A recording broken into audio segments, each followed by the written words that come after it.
pour notre culte dominical.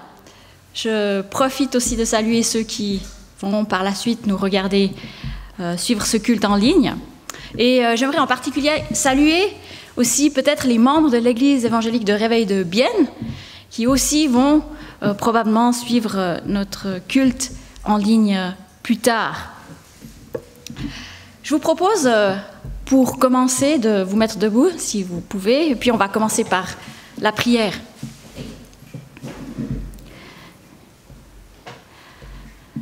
Oui, Seigneur, nous venons devant toi ce matin et c'est une joie de pouvoir nous réunir ensemble pour te louer, pour te célébrer, pour écouter ta parole, pour être fortifiés par ta présence. Et Seigneur, alors que nous nous approchons de toi, nous voulons déposer nos fardeaux, nos soucis, ce qui nous préoccupe, sachant que toi, tu nous aimes, tu prends soin de nous et tu veux notre bien. Et nous te demandons aussi, Seigneur, de nous donner un cœur pur pour te louer ce matin. Pardonne-nous nos fautes, donne-nous un cœur pur, des lèvres pures, pour que nous puissions vraiment te louer comme tu en es digne. Oui, Seigneur, nous t'accueillons, sois agis au milieu de nous, Seigneur, que ta volonté soit faite au milieu de nous, pour ta plus grande gloire. Amen. Voilà, sans plus attendre, je vais laisser la place à Sephora qui va nous conduire dans la louange aujourd'hui. Alors nous sommes en petit comité, c'est le milieu des vacances, il y a le Covid et en plus c'était le 1er août hier soir. Mais le Seigneur ne regarde pas au nombre et nous pouvons être sûrs que par tout le monde, dans le monde entier, il y a des chrétiens qui se réunissent pour le célébrer. Alors sans plus attendre, je laisse la parole à Sephora.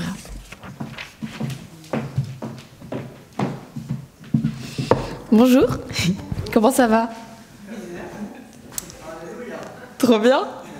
Je suis contente de savoir que vous allez bien. Ça réjouit mon cœur. J'ai eu la tâche aujourd'hui de préparer la louange. Et quand Monique m'a demandé de faire ça, j'étais là... Ah, je ne sais pas du tout comment on fait ça. J'ai aucune idée de ce qu'il faut faire. Et du coup, j'ai juste réfléchi un peu à ce qui se passait dans ma vie ces temps. Et quels étaient un peu les défis.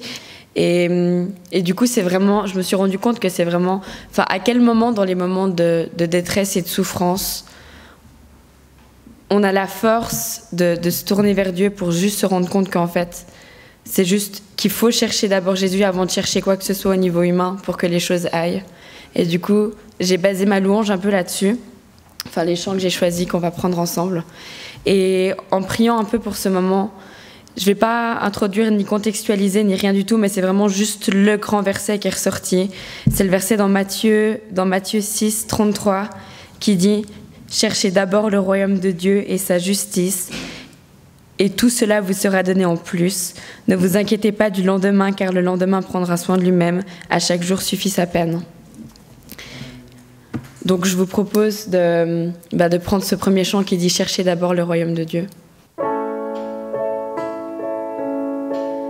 Tournez les yeux vers le Seigneur et rayonnez de joie.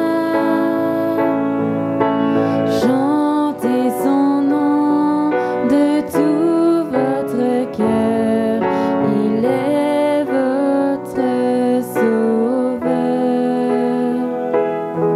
C'est lui votre j'ai cherché le Seigneur et il m'a écouté. Il m'a guéri de mes peurs et sans fin je le louerai. Tournez les yeux vers le Seigneur et rayonnez de joie. Chantez son nom de tout votre cœur, il est votre sauveur.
j'avais pas prévu de dire quelque chose après ce chant, mais c'est vraiment en le prenant que tout d'un coup, il y a un truc qui m'a fait tilt.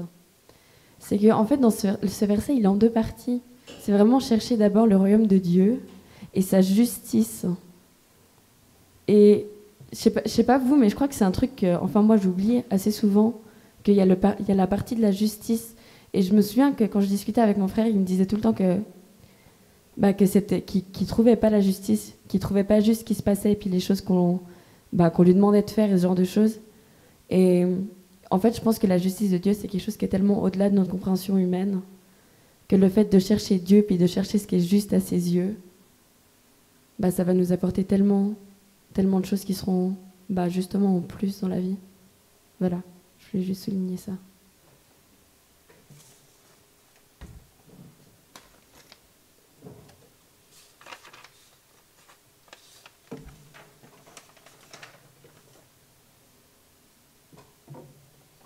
Reçois ma vie.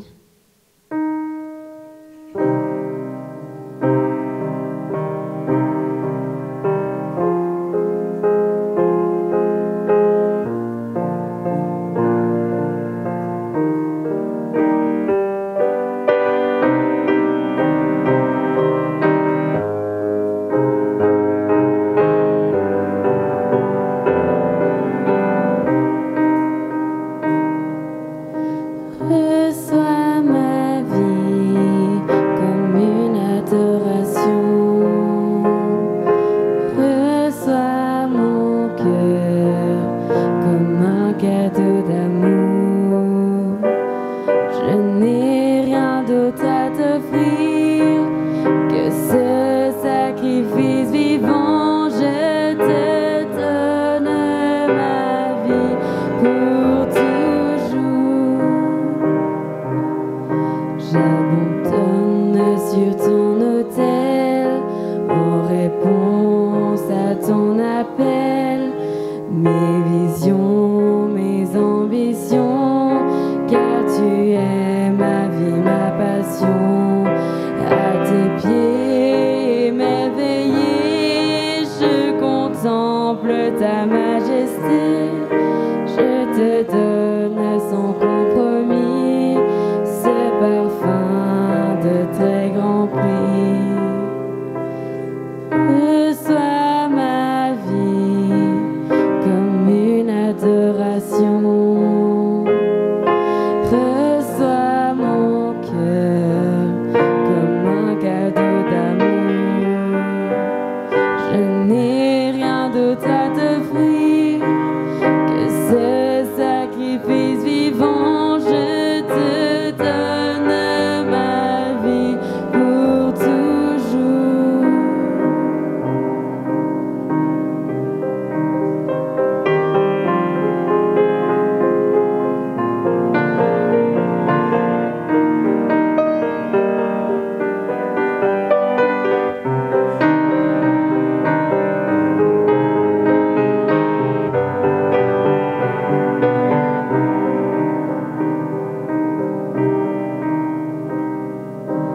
Reçois ma vie comme une adoration. Reçois mon cœur comme un cadeau d'amour. Je n'ai rien d'autre à t'offrir que ce sacrifice vivant. Je te donne ma vie pour toujours.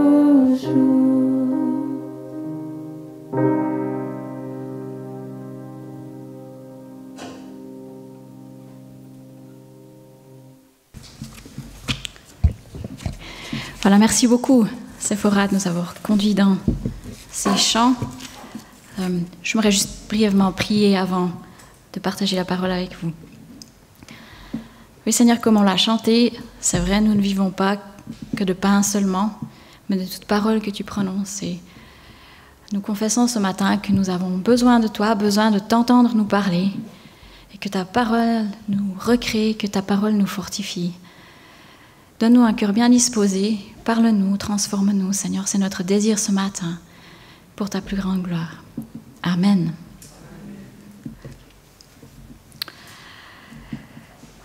Plusieurs personnes sont en vacances ces temps, on le constate, n'est-ce pas? Ces rangs sont très clairsemés ce matin.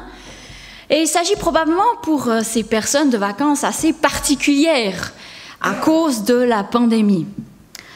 Je ne sais pas si vous avez vu les dernières affiches de l'OFSP concernant la pandémie. Je vous en ai amené une ce matin qui nous dit « Le virus ne prend pas de vacances, gardez vos distances ». Et en dessous, le coronavirus est encore là. En bref, ces affiches nous rappellent que si nous, on a peut-être la chance de prendre des vacances et puis de se changer les idées, on doit rester sur nos gardes parce qu'on a quand même ce coronavirus, cet ennemi invisible qui est toujours là et qui peut nous surprendre. Alors rassurez-vous, je ne vais pas vous parler du Covid-19 ce matin, je pense qu'on en entend suffisamment parler toute la semaine, mais j'aimerais lire avec vous un texte qui nous rappelle également notre besoin de vigilance. Et je pense que cette pandémie peut-être est une façon aussi de nous rappeler certaines vérités spirituelles parfois. J'aimerais lire avec vous ce matin Ephésiens 6, les versets 10 à 18. Ephésiens 6, 10 à 18. Et je lis dans la version second 21. Enfin, mes frères et sœurs, fortifiez-vous dans le Seigneur et dans sa force toute puissante. Revêtez-vous de toutes les armes de Dieu afin de pouvoir tenir ferme contre les manœuvres du diable. En effet, ce n'est pas contre l'homme que nous avons à lutter, mais contre les puissances, contre les autorités, contre les souverains de ce monde de ténèbres, contre les esprits du mal dans les lieux célestes. C'est pourquoi prenez toutes les armes de Dieu afin de pouvoir résister dans le jour mauvais et tenir ferme après avoir tout surmonté. Tenez donc ferme. Ayez autour de vous, de votre taille, la vérité en guise de ceinture. Enfilez la cuirasse de la justice. Mettez comme chaussure à vos pieds le zèle pour annoncer l'évangile de paix. Prenez en toutes circonstances le bouclier de la foi avec lequel vous pourrez éteindre toutes les flèches enflammées du mal. Faites aussi bon accueil au casque du salut et à l'épée de l'esprit, c'est-à-dire la parole de Dieu. Faites en tout temps par l'esprit toutes sortes de prières et de supplications. Veillez à cela avec une entière persévérance et en priant pour tous les saints.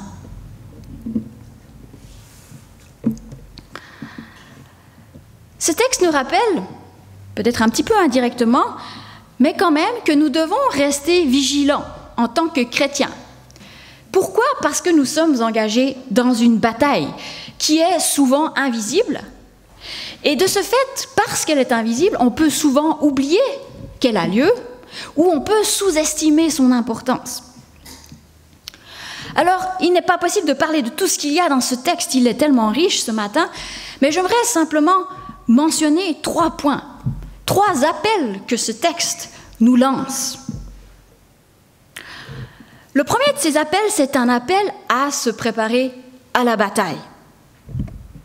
Il débute avec une exhortation.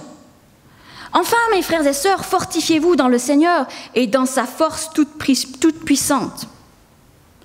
Et le texte ajoute, revêtez-vous de toutes les armes de Dieu afin de pouvoir tenir ferme contre les manœuvres du diable.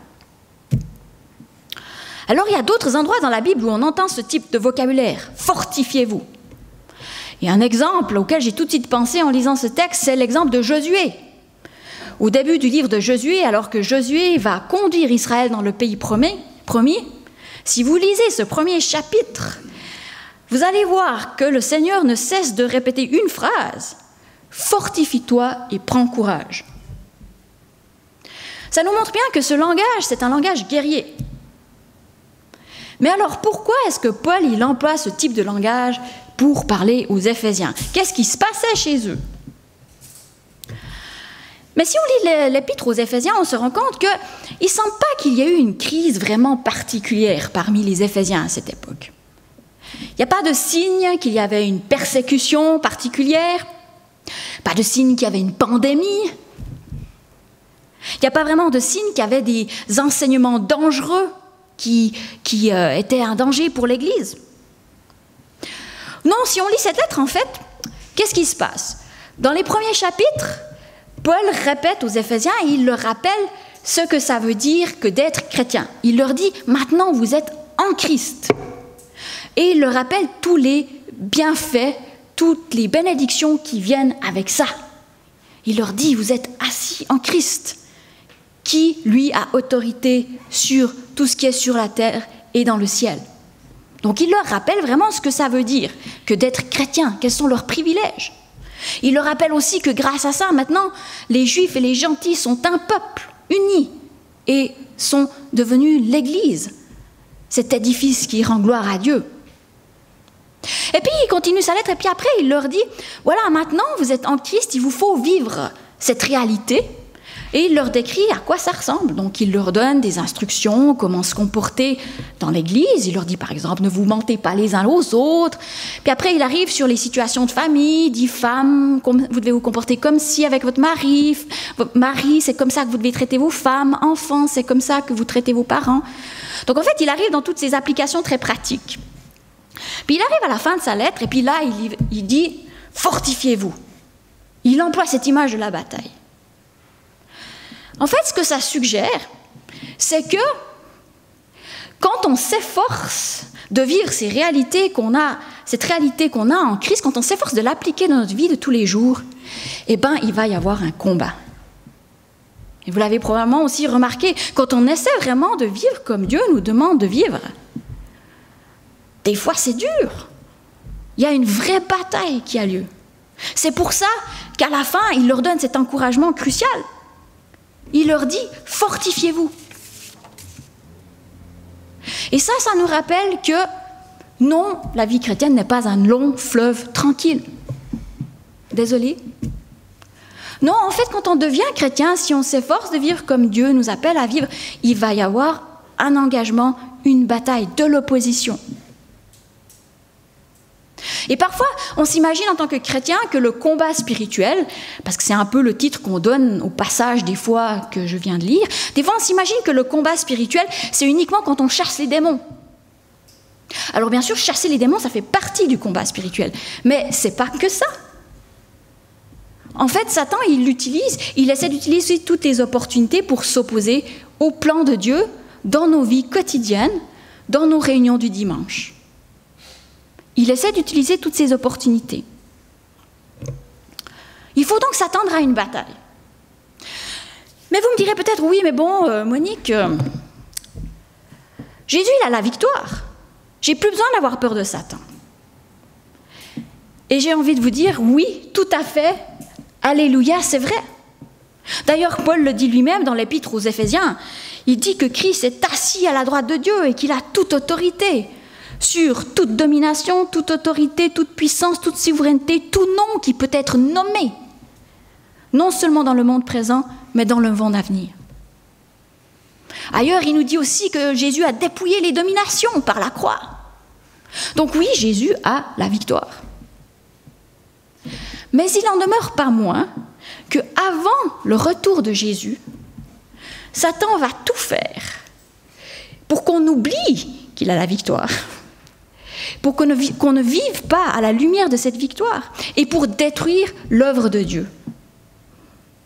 Donc Satan a été vaincu, mais il a encore une certaine liberté jusqu'à ce que Jésus revienne. Et c'est pour ça qu'on doit encore s'engager dans ce combat. Mais ça veut aussi dire que ce combat, il est un peu particulier. Parce que on est appelé finalement à faire partie de cette bataille, mais c'est une bataille qui a déjà été gagnée. Donc c'est un peu bizarre. Et c'est très intéressant quand on lit le passage que je viens de lire. Je ne sais pas si vous avez remarqué le nombre de fois que Paul y dit « C'est pourquoi tenez ferme, résistez ». En fait, ça nous montre, ça suggère que cette bataille dans laquelle nous sommes, c'est surtout une guerre de position. C'est surtout une guerre de résistance. C'est une guerre dans laquelle on doit défendre les positions que Jésus nous a données. C'est pas tant qu'on doit, nous, essayer de gagner une bataille, mais c'est qu'on doit tenir ses positions, qu'on doit appliquer ces choses dans nos vies. Et c'est là que la bataille va avoir lieu. Donc, premier appel de ce texte, attendons-nous à une bataille et préparons-nous à ce qu'il y ait une bataille.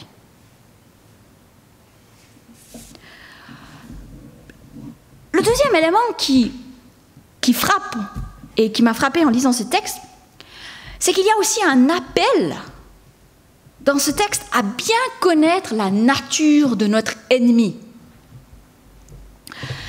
Le verset 12 nous dit « En effet, ce n'est pas contre l'homme que nous avons à lutter, mais contre les puissances, contre les autorités, contre les souverains de ce monde de ténèbres, contre les esprits du mal dans les lieux célestes. »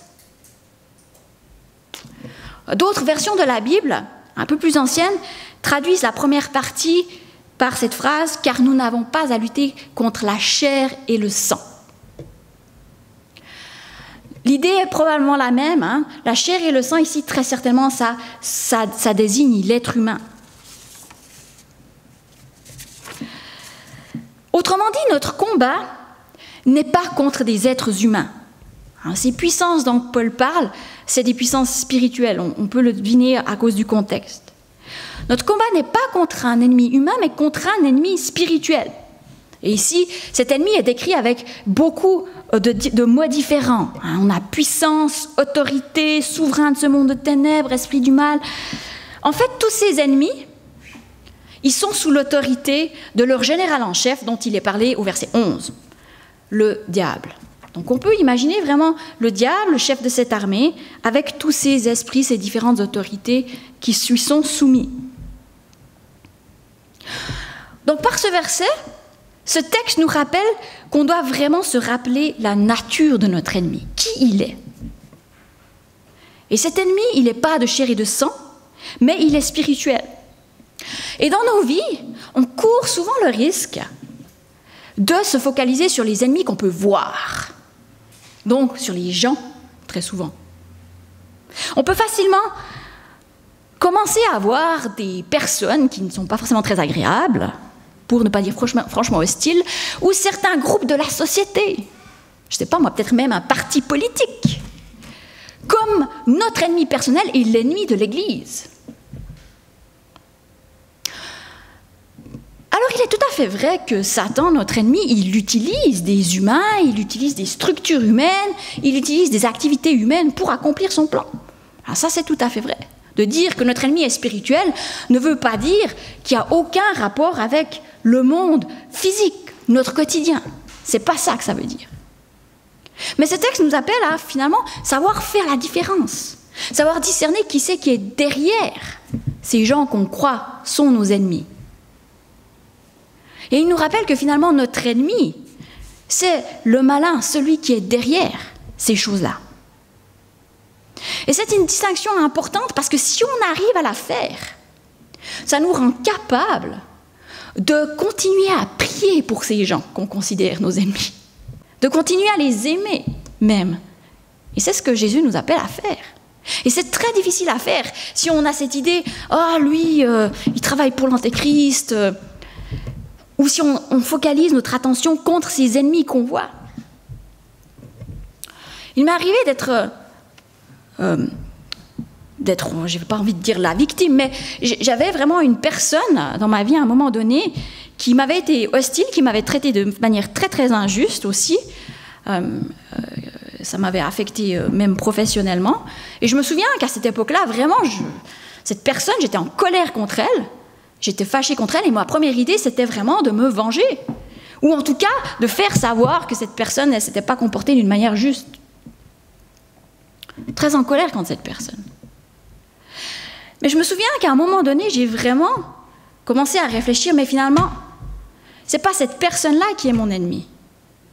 C'est l'ennemi qui est derrière, qui veut utiliser cette personne pour me détruire moi, pour me faire tomber dans le péché, pour détruire cette personne aussi, finalement.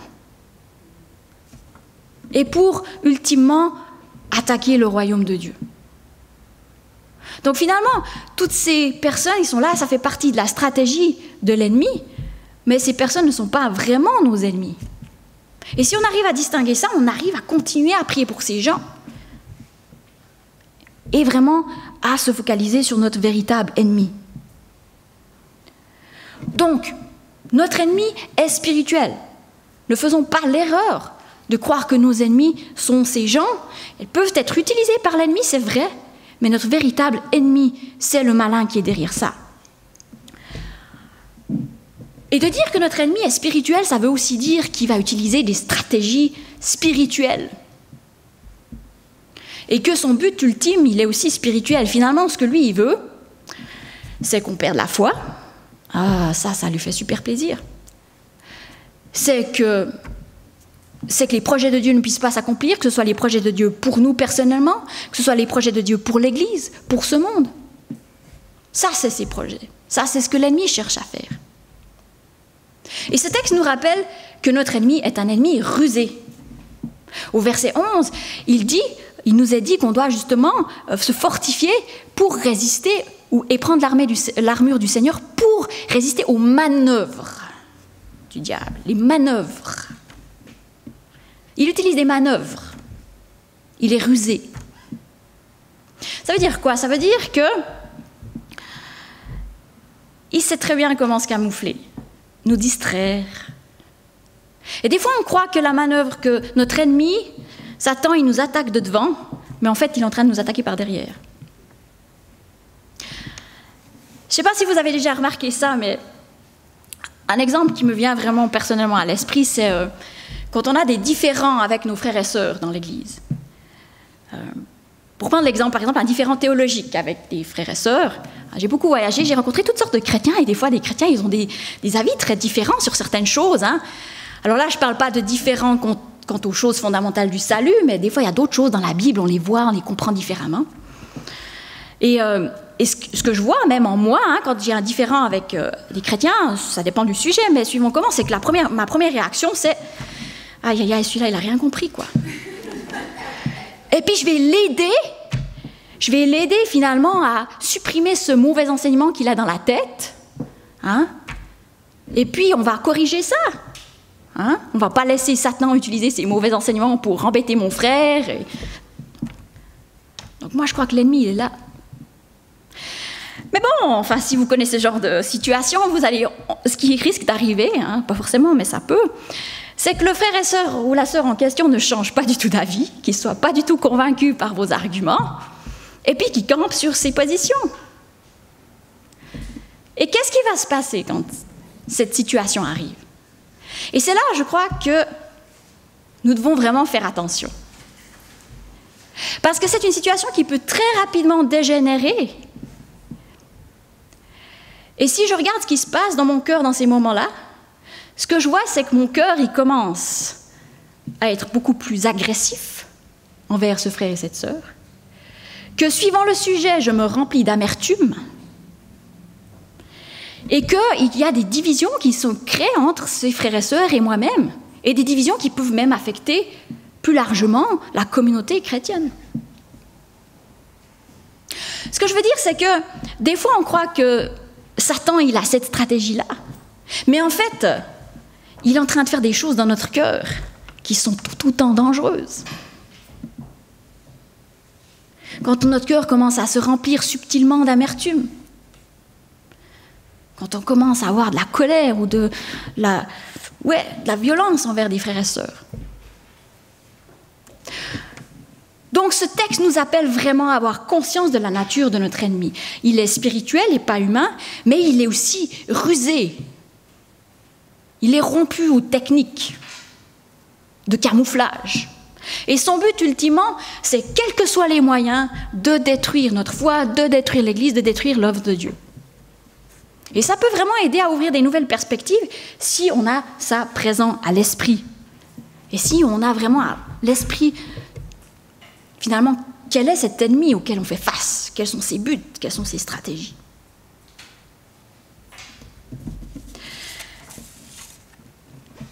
Ne soyons donc pas ignorants des desseins de l'ennemi.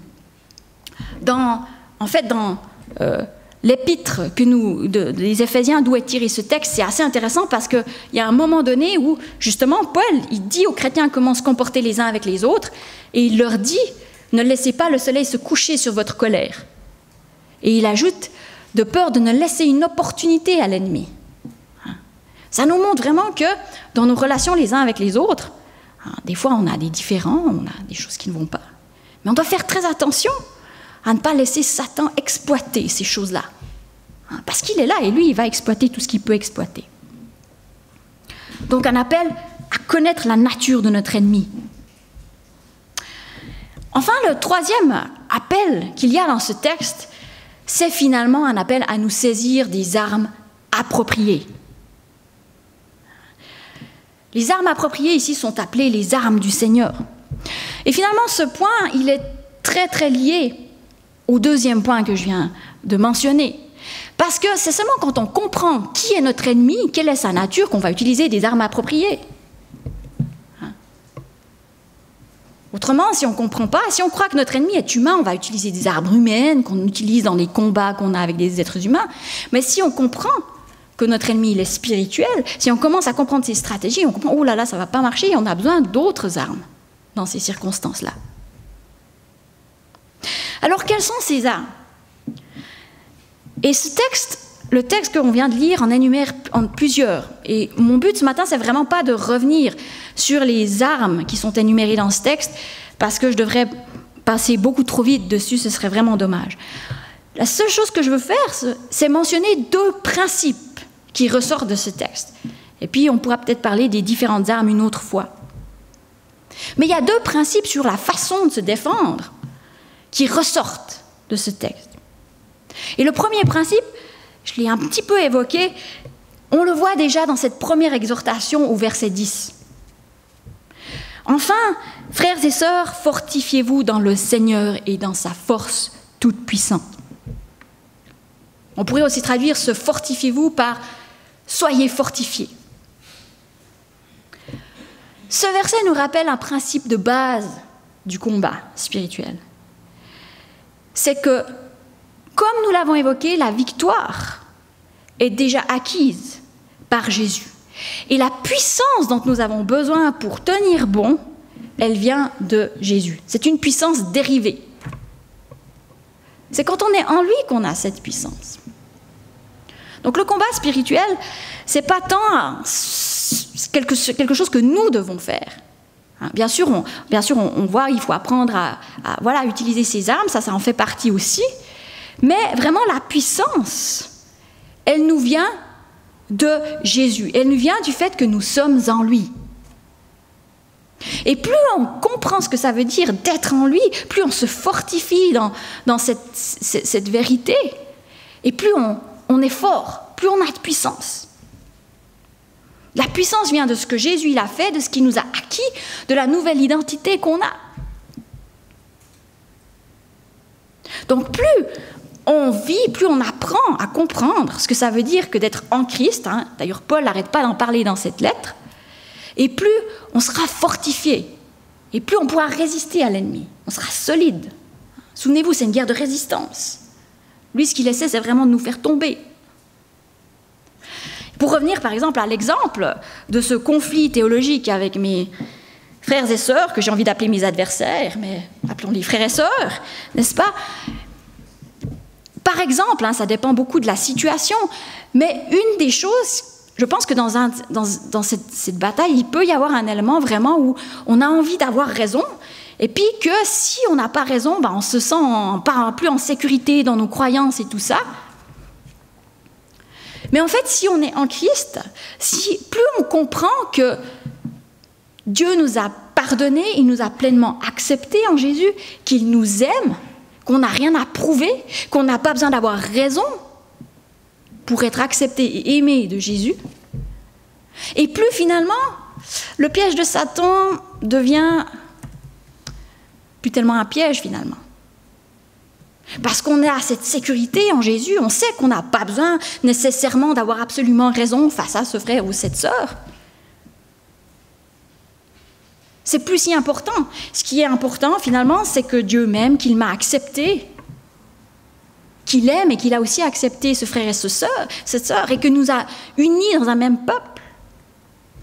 Et en fait, plus on comprend ces choses-là, si on commence à penser comme ça, Satan, il fait comment ? Il a beaucoup de peine.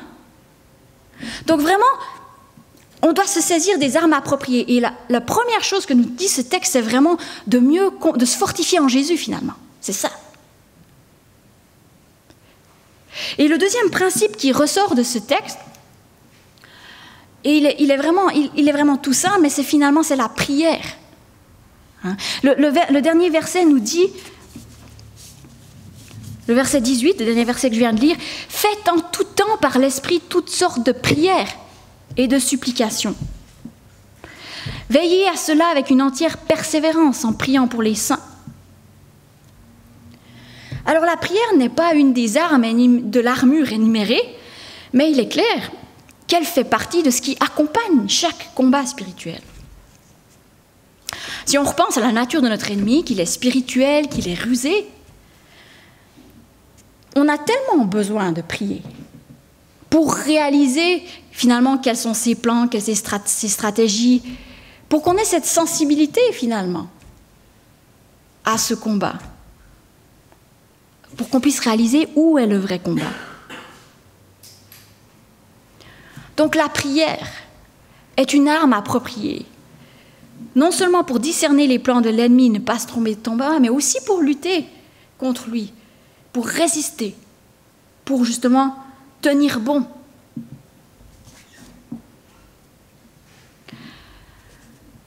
Je vais conclure, même si on m'a dit un jour qu'il ne fallait jamais croire un prédicateur quand il dit qu'il va conclure.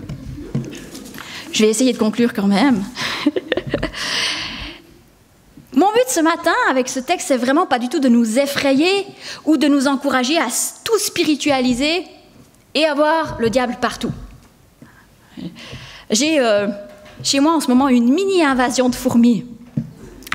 Je dis une mini parce que c'est pas très grave, hein, mais je crois que certains de mes voisins ont plus de problèmes. Mais j'entendais récemment une conversation entre voisins et puis d'un coup quelqu'un, parce que j'ai des chrétiens parmi mes voisins aussi, disait « Ouais, ces fourmis, c'est une attaque spirituelle. »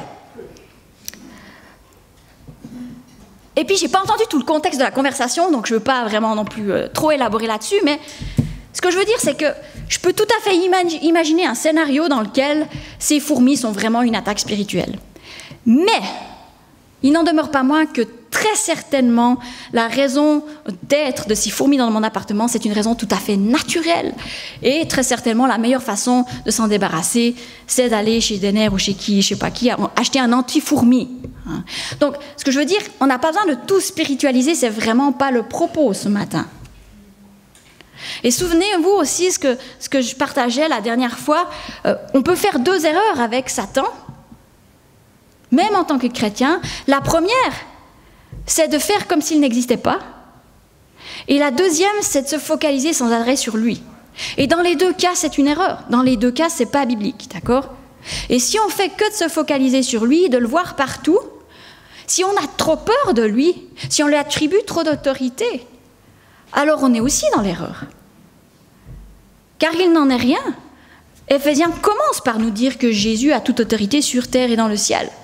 Donc il ne faut vraiment pas qu'on ait nos yeux fixés sur lui. On a chanté ce matin « Tournez les yeux vers le Seigneur ». Et c'est vraiment ça la base.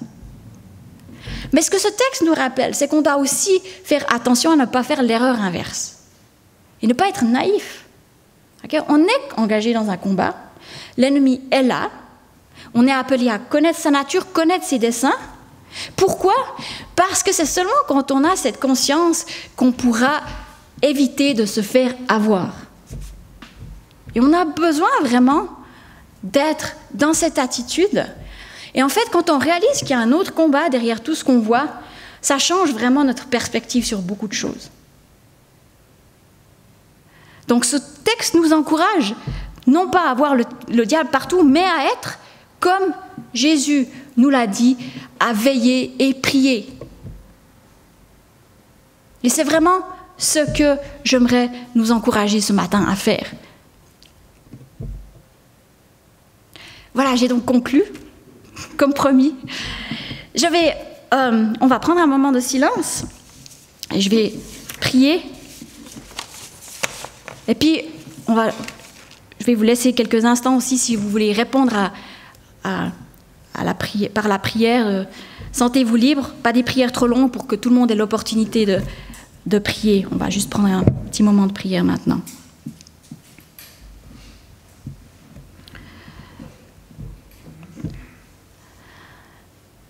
Oui, Jésus, nous te louons et nous te bénissons parce que tu as toute autorité sur terre et dans le ciel, parce que tout a été soumis. Merci parce que tu es vainqueur, parce que nous n'avons plus besoin d'avoir peur du malin. Mais Seigneur, nous te demandons ce matin vraiment que tu nous donnes aussi des yeux pour voir, pour discerner notre ennemi et ses plans, afin que nous ne soyons pas naïfs, mais que nous puissions aussi vraiment vivre avec la réalité de cette bataille spirituelle dans laquelle nous sommes engagés et dans laquelle tu nous appelles à tenir bon. Oui, Seigneur, donne-nous des yeux qui voient, apprends-nous à veiller et prier. Apprends-nous surtout à nous fortifier en toi, Jésus, afin que nous soyons solides et que les ruses du malin n'aient aucune prise sur nous. Seigneur, nous te prions que ceci puisse être vrai dans nos vies personnelles, dans nos relations de couple, de famille, de travail, mais aussi dans notre vie d'église, Seigneur. Que vraiment Satan n'ait aucune opportunité d'accomplir ses plans au milieu de nous. Que de la gloire te revienne. Amen.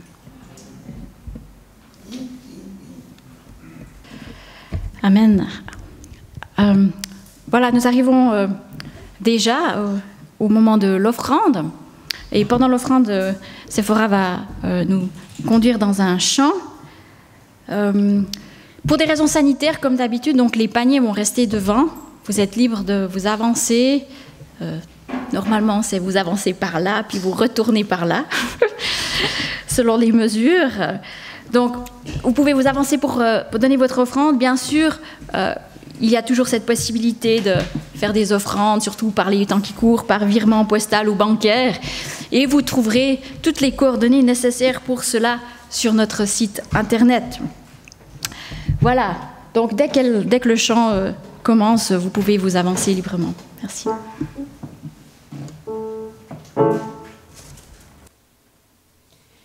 Réjouis-toi, fille de Sion, pousse des cris de joie, Israël, pousse des cris d'allégresse, fille de Jérusalem.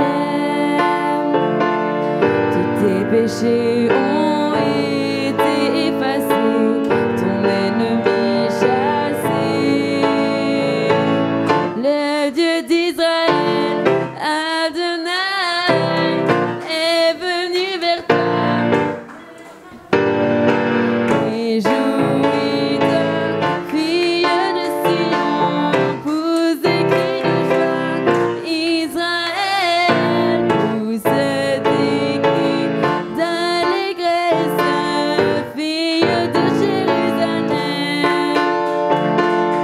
En ces temps-là, nous prophétiserons sur toi, Jérusalem. Et nous te dirons, Sion, Sion, relève les bras, car voici ton roi.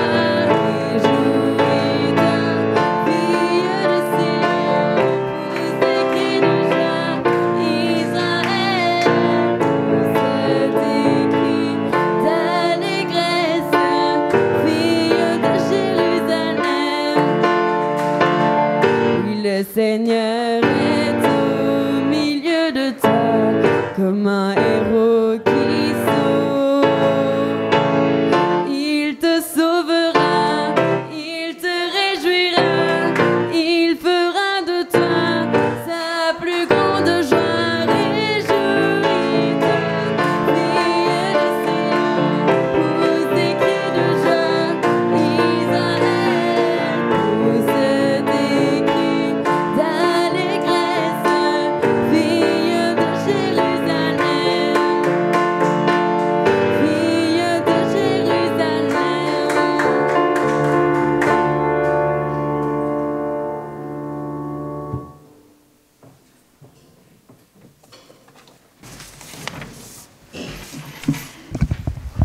Voilà, nous arrivons au temps des annonces. Donc tout d'abord, on va commencer par quelques annonces pour la semaine à venir. Comme durant tout l'été, il y a le mardi soir, tous les mardis soirs pendant l'été, une réunion de prière, ici à l'église, à 20 h. C'est une réunion qui est ouverte à tous. Sentez-vous libre de la joindre. Pour ce qui est des groupes de maison, comme c'est l'été, certains groupes s'arrêtent, d'autres continuent. Donc l'indication, c'est vraiment de demander à vos responsables quel est le programme pour que vous ayez les détails pour votre groupe précis. Bien sûr, si vous ne faites pas partie d'un groupe de maison, vous pouvez très bien venir vous renseigner auprès de moi, ou au fond, il y a une affiche qui donne les coordonnées des responsables de groupes de maison que vous pouvez joindre. Ce vendredi 7 août, comme c'est le premier vendredi du mois, on aura une réunion d'intercession. C'est notre réunion d'intercession mensuelle, donc une réunion de prière. Elle a lieu ici, à l'église, à 20 h.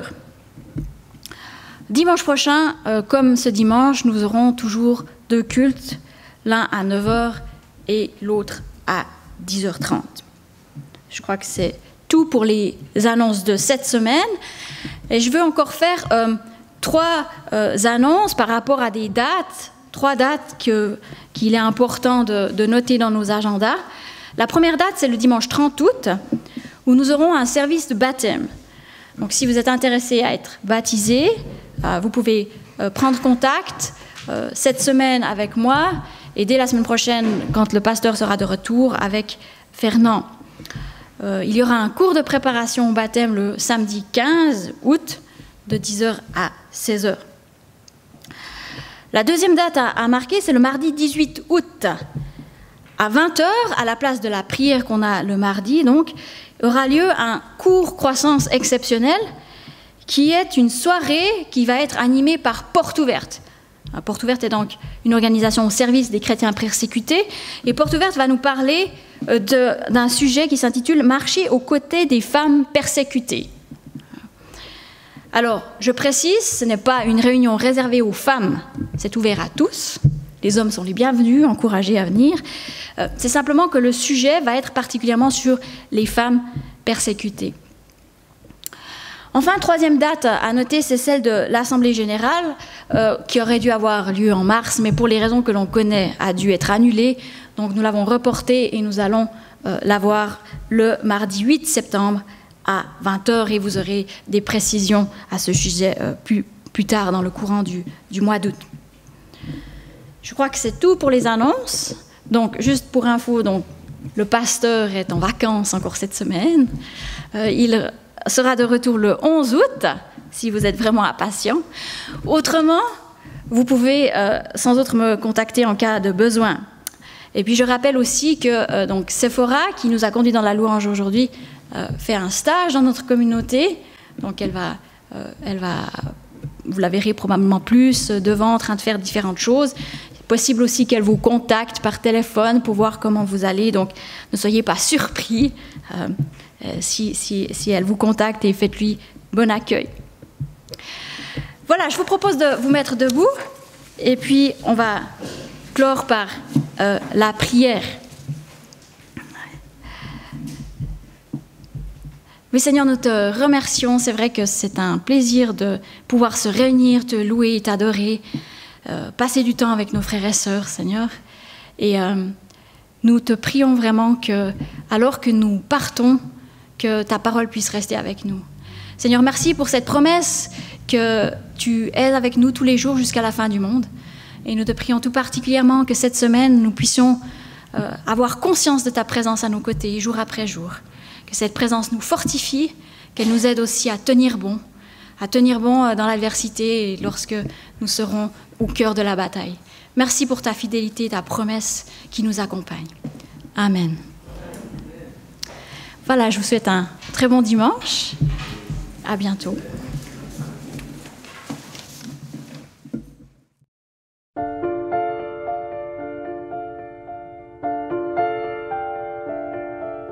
Sauveur ô maître, dirige mes pas, que mes regards ne s'attachent qu'à toi, que rien ne vienne troubler mon esprit, C'est ma prière le jour et la nuit.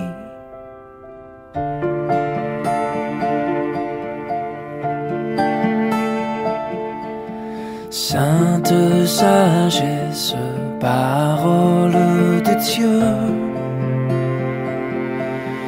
fais que mon cœur s'abandonne à tes vœux, qu'il me conduise au plus près de mon Père, puisqu'être fils de Dieu m'est si cher.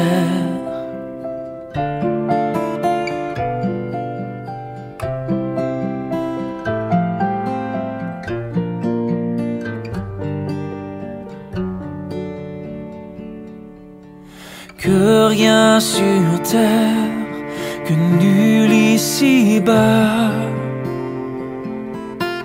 n'offre à mon âme autre chose que toi. Tu es le seul à pouvoir me combler, mon héritage, ma joie et ma paix. Oh, oh, oh, oh, oh, oh.